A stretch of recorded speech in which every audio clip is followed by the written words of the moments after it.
ভোলার বড় চরসামাইয়া গ্রামের বাসিন্দা বীর মুক্তিযোদ্ধা মোহাম্মদ সিদ্দিকুর রহমান পাকিস্তান আমল থেকেই জাতীয় নির্বাচনে ভোট দিয়েছেন, দেখেছেন। বিগত 12টি জাতীয় সংসদ নির্বাচনের মধ্যে 3টি ছাড়া বাকি 9টি ছিল প্রহসন আর জোর জবরদস্তির নির্বাচন, যেখানে ভোটারদের মতামতের কোনো প্রতিফলন ঘটেনি।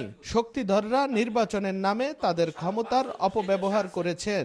24-এর গণ অভ্যুত্থানের পর সাধারণ মানুষ ভোট নিয়ে যে স্বপ্ন দেখেছিল তা নিয়েও শঙ্কিত এই প্রবীণ নাগরিক।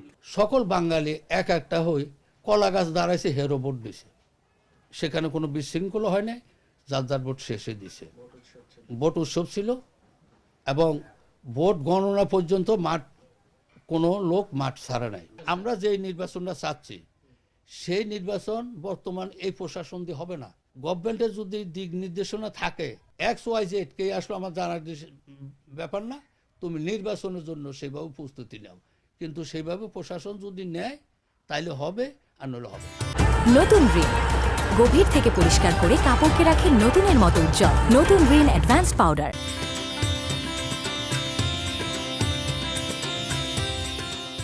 এদিকে বিপ্লবের সুফল ঘরে আনতে আগামী ভোট উৎসবের জন্য মুখিয়ে আছেন কলেজ শিক্ষার্থী প্রীতি দে।